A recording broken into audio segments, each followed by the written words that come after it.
All right, tell me when we're ready with David. How's everyone learning today? Going strong? Feels good. Feels like there's a lot of chayes in the zal. Baruch Hashem. Okay, Yeshua, welcome. Okay, you ready to go, David? Yeah. Let me know. Okay, so we started and we concluded a certain aspect of the Sikha. Let me remind everyone, Ki Adam Eitz HaSadeh, man is a tree of the field. We gave two Perushim, one was from the Sifrei, one was from the Gemara. From the Sifrei we said man gets his nourishment from the tree, primarily from the vegetative realm, which we said was primarily, the chief of the vegetation is the tree. And then we said the Gemara speaks about how man is like a tree himself. And then we explained, what does it mean man is like a tree? What was the problem that the Gemara was so shocked by this question? Ki Adam Eitz HaSadeh, is man really a tree? And we explained that if you're going to try and describe man, seemingly you should describe him with his unique quality of intellect. And yet we're describing man as a tree, which means that we're looking and describing man as his vegetative quality. What is the vegetative quality of man, we said? His emotions, right? Because we said, just like in the outside world, you have these four levels: inanimate, growing, animal, and man. Also in man himself you have these four levels, and the level of vegetation in a man, because your emotions grow from small to big. As you get older, your emotions are called your vegetation. So the Gemara is puzzled by the fact that we're going to call man by his emotions. Seemingly man should be called by his intellect. And we doubled down. And we said, not only are you calling man by his emotions, but you're calling him Adam Eitz HaSadeh. And we said that of the four names of man, which are Adam, Ish, Enosh, and Gever, Adam represents specifically like the pinnacle of man's intelligence. Why are we saying Adam Eitz HaSadeh?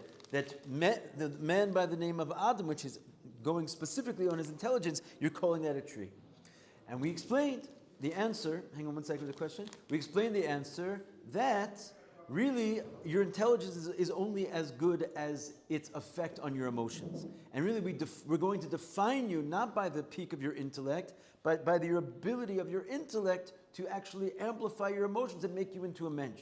And if you don't have an intellect that actually moves you to become a better person, you're not a man. So a man is that he's a tree of the field, right? And then we explained the connection between the Sifrei, which is that man is nourished by trees, to that of the Gemara, which we just went and through and explained. I'll leave that to you. What was the connection? How do we say that they're really saying the same thing? Who can remember this? This is sort of like the big finale of the whole Sikha so far. Before we move on, let's see if anyone can explain that to me. Because the intellect is the highest point.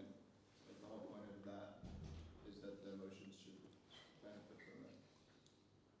So really again, the connection between the Sifrei and the Gemara. The Sifrei said man is nourished from the vegetation, and the Gemara said man's intellect is there to promote his emotions.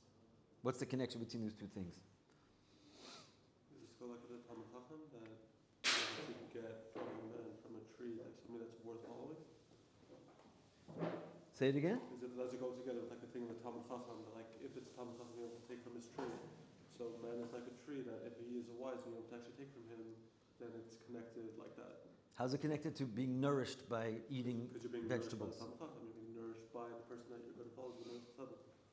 All right, not bad. Let me just say it, because we were actually, this is all introduction to the next part of the Sikha, which is much deeper, but we really can't go anywhere until we really understand what's going on here. So let me explain. What was like the Hasidic point of the fact that man gets nourished by vegetation is that really inside of vegetation there's tremendous high levels of godliness that are actually higher than man, right? Just what? They've fallen into a lower state. And therefore, when man eats them, and so to speak, goes and picks them up and eats them and elevates them by doing so, when he elevates them, remember, he unleashes the true nature of their godliness, which in their source, they're actually higher than man. And that's why we are sustained by them. In theory, how is it that a lower life form keeps us alive? It shouldn't be that way. It should be that we're a higher life form. What do we need the lower life form for? The fact that we are sustained by vegetation shows that there's actually a greater life force in the vegetation than there is in man. Only what? Externally, it has in fact fallen lower than us, and that's why it's mere vegetation. But when you eat it and you sort of like turn it into man, you elevate it, then you release its true nature of its godliness, and therefore it sustains you. You actually gain life from it. So just like it is and this is the key words here, this is the connection between the two. Just like it is in the big world out there, where there's actually 4 distinct levels, inanimate, growing, animal, and man, and the higher level, the man, is amplified by the lower level, right? Because the lower level is truly higher than him and sustaining him. So too inside of the little world, which man is called a small world, we also have our intellect, which is seemingly our greatest aspect. But the reality is no. The emotions of a person in their source are actually higher than your intellect, right?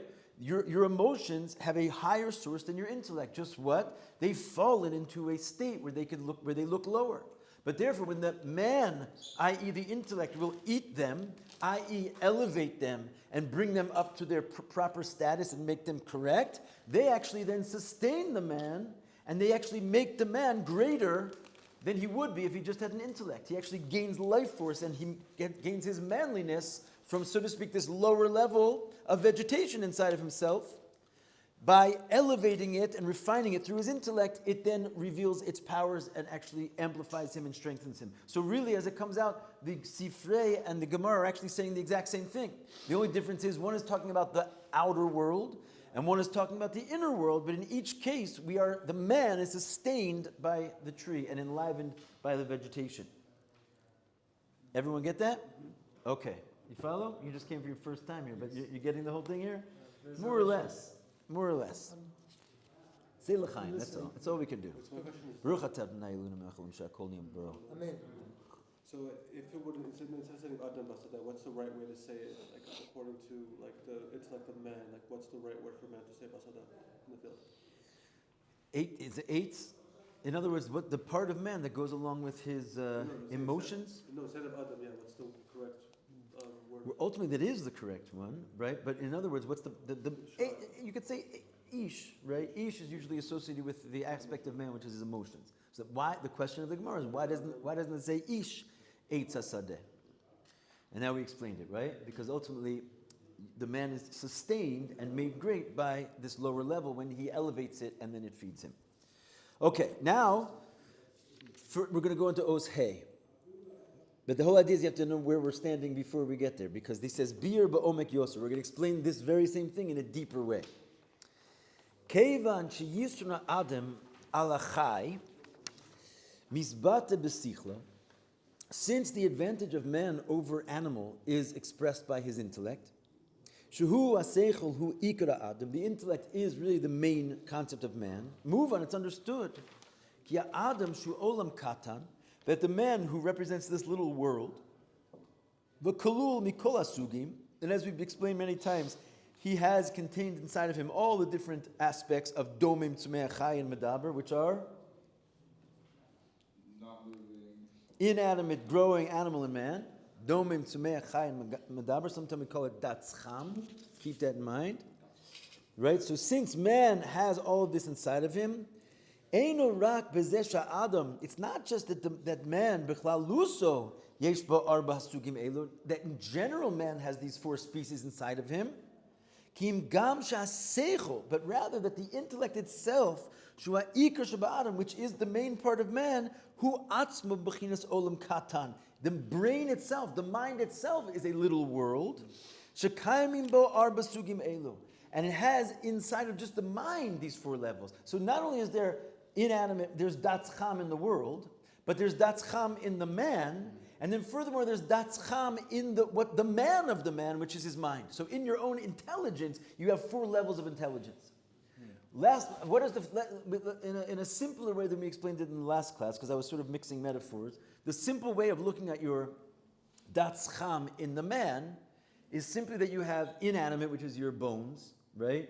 You have your growing, which is essentially the fact that you can go from small to big, like a plant, right? You get bigger. Your animal is that you're an animal, right? You walk around with animalistic emotions, etc., and you have your man inside of you, which is your intelligence, right? So that's your basic world outside. It all exists inside of you. But now we're going to say that inside of your intelligence, you also have these 4 levels. Kolomar, which means to say, sheyesh domeim shebaseichel. We mixed this a little bit in our last class. This might sound familiar, I hope. But there's something called the domeim, the inanimate of the intelligence. Right? There's the tzomeach shebaseichel. There's the growth in the intelligence. There's the chai shebaseichel, and there's the medaber shebaseichel. Right? You have all these levels of intelligence themselves. He doesn't totally spell them out, but what would you say is the inanimate of the seichel? It's like what we said last time. Who remembers what we said was the inanimate of man? The letters, right? Remember we went through it last time, and I want to go through it again. If you recall what we said, they don't really grow, no matter what you put inside of them. They're like stones, they stay the same. So you have your letters, which is your inanimate of your mind, right? And what is your growing of your mind? I don't know. We'll think about it. He doesn't like totally spell it out, but I would say it's inside the mind. Let me think, really. It's how the... He explains what the animal and the man are very clearly. He doesn't exactly explain what the growing is of the mind. It's like the emotions of the mind. It's like the actual, like when you look at Gemara, you're really getting into it. Like your mind actually does grow. Like your mind actually, the way you're thinking, the way you see the world, the way your subconscious is, it does grow.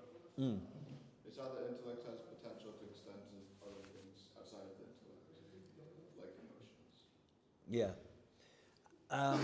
Okay. If I was going to give a guess, I would say that, when a person has an emotion, it's always charged and has some type of an intellect which is making that emotion be. In other words, if you have love, it's because you thought of something which led you to love.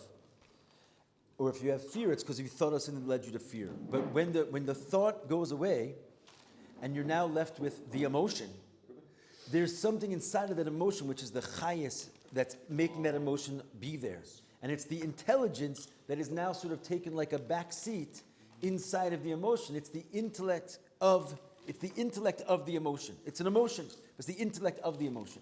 And if you go up a little bit higher, before the intellect of the emotion goes into the emotion, there's actually an emotion inside the intellect. That when you're busy thinking about something, inside of your thought, there's already basically the potential feeling inside the thought that's no longer thought. It's feeling inside the thought, but it hasn't actually come out yet and become a feeling. But it's as you said, it's the emotion, or you said, it's the emotion of the intellect. Anyway, it gets into a little bit more complex Chassidus than we have time for right now. But we're going to mostly focus on the higher 2 levels, which is essentially chai and medaber, which is animal and intellect and man in the intellect. Let's see inside. So he says, "Ahevdel shebein hatorim ish va'adam hu b'seichel atzmo." The difference between ish and adam are in the mind themselves. Ish misamel es suga seichel hanachus yoser. Before we said that the ish was basically your animal part, which is basically not your intellect. It's sort of the fact that you're animated like an animal. But now if we're going to go and find the animal inside the intellect, what is the animal inside the intellect? It's a type of intellect which denotes a lower level of intellect, which is a chelik haseichel hashayach lemidos. Now again, this is not what I just explained as the emotions inside the intellect. It's the intellect which creates emotions. Because we're going to soon see, you have another part of your intellect which is sort of very lofty, and its function is not to create love and fear, right? It's just to think abstractly and to just like be able to like meditate on high things, not for the sake of producing love and fear. But you have also what's called a lower level of intellect, which is not so low. It's called the ish of the mind, and its job is to meditate on things which will bring you to love and fear. Where ilu ha'adam the level of Adam, which is now the intellect of the intellect, it refers to the essence of your mind. Shunaila, you can turn the page. It's higher than any association with midos. Okay, Noam? So usually on the 3rd to 4th levels of man, we hear ish being the 2nd level and giver being the 3rd level. However, I've also seen couple of times, and if you could shed some light on this.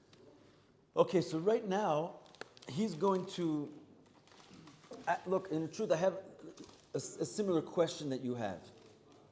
We had a yom. Your question was, how do you understand the four names of Hashem, of man, in association with these four levels of Datzcham, right? Domim Tzmei Chai Medaber. So it is kind of clear the first two, right? The Adam is the Medaber, the Ish is the Chai. That much we're all good with, right? The question is, how do we deal with the Enosh and Gever? Does that refer to the plants and the inanimate, right? Oh, this is my question. That wasn't your question? No. Okay. But just in general, like I've heard it for levels of man. Yeah. And usually I hear how Ish is the second level and Gever is the third. I've also heard the opposite. No, that I've never heard. What we had in the Yom Yom just a couple days ago, if it wasn't yesterday, it was the day before, that you have basically your Adam and your Ish is your intellect and your emotions, and your Gever and your Enosh is basically working with your Yetzirah, that if your Enosh means weak, right, it could mean weak, and your Gever obviously means strong. So if you're able to operate your Gever over your Enosh, right, then you can produce either Ish or Adam, depending on whether you're trying to work with holy emotions or holy intellect. And if Chas v'Shalom your Enosh overcomes, then your Ish and your Adam, your emotions and your intellect, are not going to, proclaim God's glory, essentially. And then he explains at the end of that Yom Yom that since your Enosh has the potentiality of being overcome by your Gever and becoming holy, so we see that even in your weak parts there is godliness in it, and it just has to be brought out. That's like a Yom Yom, but we can mix a lot of things together and get confused. So let's try not to do that. I don't understand how that's the animal part of the intellect, though. What's that? How trying to uproot your emotions, your love and fear of God, how's that the animal? How's that related to the animal part of the brain? Uproot? Did we say uproot? Not uproot, like uplift. Uplift? How's that part of the animal part? I'm saying you have either, according to the Yom Yom, which is, it's not really... We said that. Okay. What's the animal part of the intellect? You said that to try to get it to think and contemplate and get it to a place of love and fear. Okay, so there's Ish, right? Yeah. Is a part of your intellect lower than Adam, and its function is to create emotions. If you want to go back to what we were saying a second ago, just to kind of fill in the blanks, I'm seeing everyone's a little bit lost, but I think we can keep ourselves together. If you want to say what's the growing part of the intellect, is those very emotions that the Ish produced while they're still in the intellect, right? You have just like when you have an emotion, there's an underlying intellect that's fueling it. When you're having intelligent thought, there's actually a hidden emotion inside of that thought before it actually comes out and becomes an emotion. That's called the vegetation of your mind. And the Ish of your mind, which is the animal of your mind, is the type of thinking which produces the emotions in your head, right? And above that, you have the Adam, whose function is some kind of a pure meditation, which has nothing to do with the operation of making emotions. It's just like pure analytic thought, which is not there designed to create love and fear. So therefore, when it comes to Ish and Adam, you have these two levels. Ish is lower, making emotions. Adam is higher, right?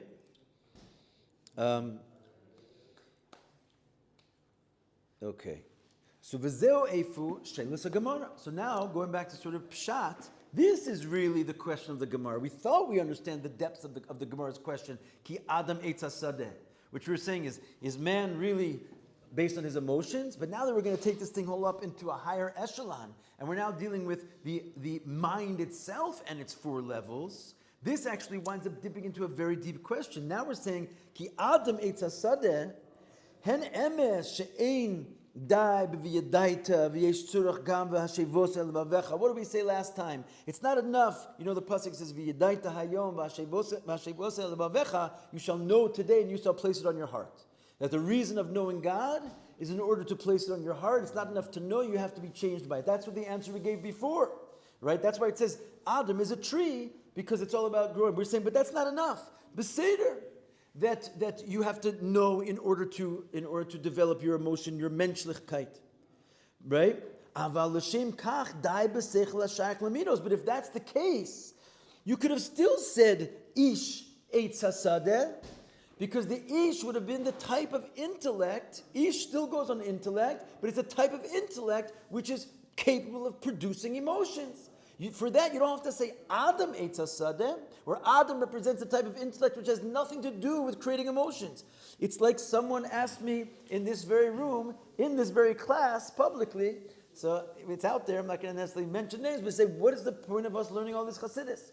Right? Why isn't what do I need to start thinking about the Ein Sof and the Sfiros Elyonos? And in other words, it's not necessarily that I'm trying to generate love and fear. It's not necessarily a self-help book that I come to this information in order to get something out of it. No, I'm telling you, learn Lishma. Just learn about these things like mamash in an abstract way, which are not even there to produce your emotions, right? So, but nonetheless, fine, you can do that. But then don't tell me Adam eitz hasadeh, because that type of thinking is not designed from the get-go to be able to produce emotions. It's abstract thought. And yet, that's what the pasuk says. Adam, this high echelon level of thinking, which by definition is not there to produce any emotions, eitz hasadeh, is there to produce emotions, right? It doesn't. Why are you saying that? The same kach, it would have been enough ish, right? And ish there would have meant your mind, but the part of your mind which is there to produce emotions, that would make an eitz hasadeh. Ein sorech l'shem kach be'etzem haseichel, to make and build emotions, to make yourself a mensch. Seemingly, you don't need the essence of your intellect because that's not there to build emotions. Right? Why do we need the Adam of the Seichel, the Adam of the intellect? Etzem HaSeichel ein inyan l'chol lashpia al midos. Therefore, we have to say that the essence of the Seichel seemingly is not there to have hashpa on the midos. Right? It's because you're not busy with the midos when you're using it. Everyone understand what we're holding right now? Noam? Anybody? Questions? Answers? You follow me? Okay, it's not that complicated unless you just were spacing out, which I'm kind of sensing a little bit. Everything, Yeah? if everything is like cause and effect, like Hishtalshlus, whatever relationship, then the essence of your mind is going to be necessary even for something which it's not clearly necessary for. Saying like the etzem haseichel is going to come into play even if you don't really see how, bringing up emotions towards something needs the etzem haseichel. I mean, even the way you're phrasing it, come into play, maybe, but we're saying it is the eitz hasadeh. Its whole ikar reason for being there is the emotions, right? Adam, what is it? You would say it's some abstract intellect. If you're going to now tell me that maybe it has some causal effect, but then don't call it that its whole metzius is your emotions. But you said before that there's no point of it if it's not brought down to the emotions. You can't just be a Talmud Chacham without manifesting feelings of godliness through what you're doing. Fine, but then I can use my intellect that's designed for creating emotions in this, right? Yeah, but that has to come from somewhere. It comes from the etzem haseichel. Okay, so you're saying it's causal. Because I have an etzem haseichel, then it will produce for me what I really need to fix my emotions, which is the seichel that affects my emotions. So in some causal sort of independent way, I have this abstract intellect, but only so that it could then produce for me a practical intellect which could make emotions. So then once again, what is it there for? It's in order to create in other words, it's really its own independent thing. Just causally, it comes along and helps me make my emotions. But that's not what we're saying. We're saying Adam eitz hasadeh. It itself is primarily there for one reason and one reason alone. And even though in the use of it, you're not thinking about your emotions. By definition, your emotions have no place in this level of thinking, and yet that itself is only and nothing other than it's defined by eitz hasadeh, your emotions. Your emotions manipulate that level of thinking. How so? Because whatever you're drawn to in what you do with whatever comes into your mind is controlled by your emotions. Like your emotions draw you to a specific idea, if you want to delve on that or not. Everything that comes from the etzem of your mind out into the other facets of your mind is controlled by your emotions. Debatable. Yeah. So going with this fact, you're entering a space where it's not really about about the emotions necessarily. Exclusively not about them, right? Exclusively not about them. Yeah. And yet, when you're in that space, it is producing the concept of emotion. It's only there. It's only there. And it's defined for emotions, which So is what's bothering us. How does that work in terms of the Makubals?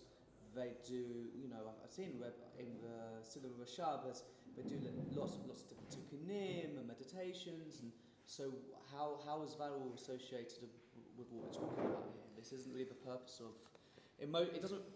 You don't really go into a space of emotion, or ultimately you're focusing on certain rectifications in the spiritual world. Even if you're working on, okay, fine. If you're working on rectifications in the spiritual world, then we're on the same page. You're talking about, you're meditating on things that have nothing to do with fixing yourself. Yet it produces emotion.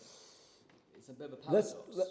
Let's look into it. Let's go on. Okay. Gemara metaretzes zos. The Gemara answers this al pi psukim.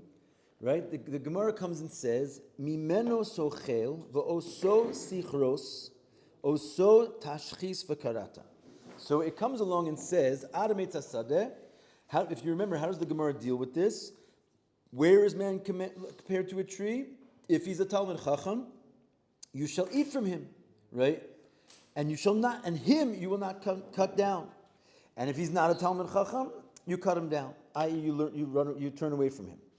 Meaning what? Kashem shebe'ilan ein haperus tzomchi migufo.